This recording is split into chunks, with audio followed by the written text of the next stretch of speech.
Hello guys, i-update ko lang po kayo regarding kay Rich Farm application kung nagbabayad pa ba o hindi na. Ito po guys, honest review ko lang po ito, no? At wala pong promotion na nangyari. At yun na nga guys, may naipon na po tayo dito na 16,000 pesos. Pero hindi po talaga yan yung totally makukuha natin. So kung titingnan po ninyo sa may balance wallet sa bandang taas, no? Ayan, ito po yung withdrawable amount na pwede po natin ma-cash out, which is 83 pesos only. So sa mga bagong users pa lang dyan, no, 0.5% lang po ang kikitain natin dito sa 16,000 pesos na naipon natin, which is 83 pesos. Nakalagay naman po sa instructions nila guys, kaya wag na po tayo magtaka. Ang tanong guys, paano ba natin mapapataas itong withdrawal ratio? Pakiclick lamang po natin itong increase ratio. Ayan, ang sabi po dito, the higher the level, the higher the withdrawal ratio. At ito po yung mga grade na kailangan po natin ma-reach para nga tumaas yung withdrawal ratio.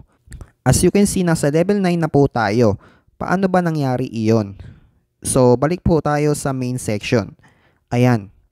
Then, sa bottom part, dito po sa may house icon, makikita nyo dito yung requirements para ma-reach po natin yung bawat grade level. For example, sa grade level 10, kailangan po natin mag-complete ng 40 orders. And then sa grade 11 naman, kailangan naman po natin mag-complete ng 45 orders. So 5 orders na lang po yung needed natin para ma-reach po natin yung level 11 guys. And so on. At the same time, may bonus po tayong makukuha na money points. Wag na po kayong umasa dito sa level bonus guys. Sinasabi ko sa inyo based on my experience, hindi ko po na-receive yan nung na-reach ko po yung grade level 12 sa isa ko pong account. Ang tanong, nasaan po yung order na sinasabi dito? Balik tayo sa main game. Makikita nyo po dito sa pinakauna ay nasa order 39 na po tayo.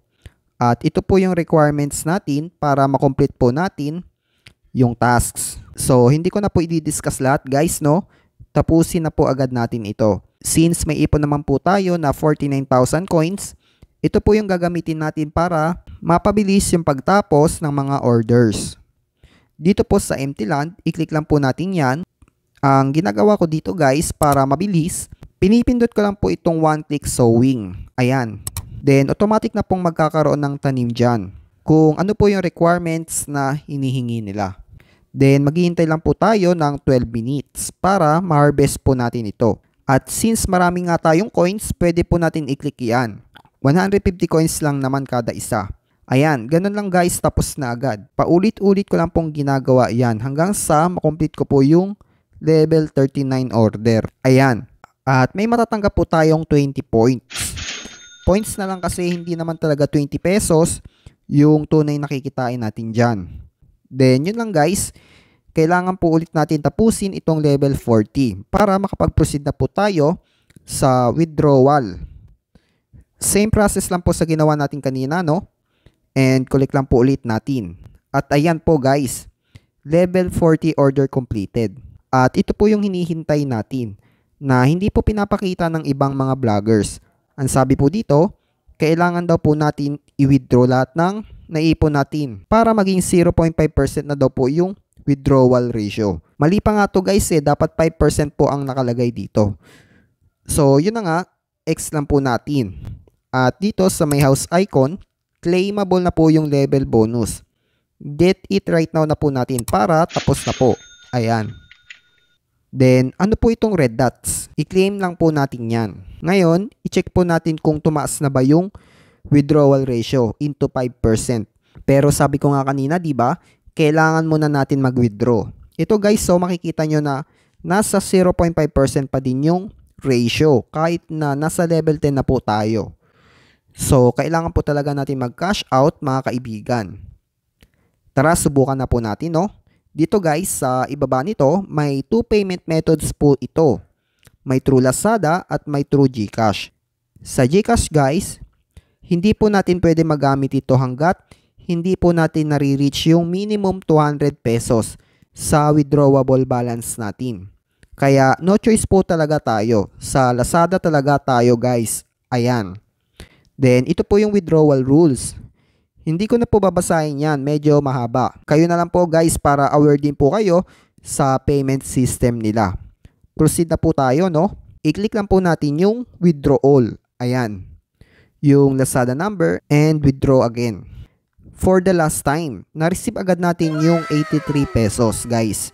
At syempre may consolation price din, no? 1.6 pesos. Pero i-skip ko na lang po yan ngayon. Ang tanong guys, pumasok ba yung payout sa Lazada wallet natin? I-verify po natin dito sa transaction history. Ayan po guys.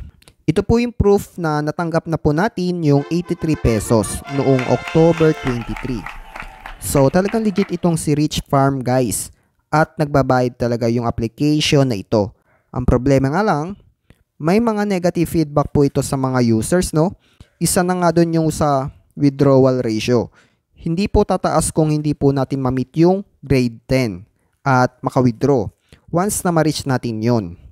Ito na nga guys, i-refresh lang po natin at naging 5% na po yung ratio niya. Ganun lang po. Isa pa sa na-experience ko guys, yung kikitain nating pera, bumaba po ng hanggang 90%. For example, dito na dating 20 pesos, naging 2 pesos na lang po yung earnings. And then sa iba guys, sa tingin ko ganun din nangyari. Dito sa daily tasks na dating 140 pesos, naging 14 pesos per day na lang po. Sa invitation, ganun din. So, yun lang guys, hindi ko na i-discuss yung iba, no? And another negative feedback ay ito pong vegetable illustration. Bakit? Last time sa isa ko pong account, tinapos ko po yung total 20 progress dito. May proof po ako dyan. Nakapost po sa community tab. Ang nangyari, wala po akong na-receive na money points. So, ibig sabihin, fake po yung earnings dito. Honest lang po tayo, no, para aware din po sa iba. Yun na nga guys, ang final review ko dito. Legit po yung application na ito at nagbabayad po yung developer nito instantly. Ang problema, clickbait po yung earnings dito na akala po natin malaki po yung kikitain natin, pero sa totoo lang mababa lang po talaga guys kung hindi po tayo mag-i-invite. So yun lang po, hanggang dito na lang po tayo. Maraming salamat po. God bless po sa inyong lahat.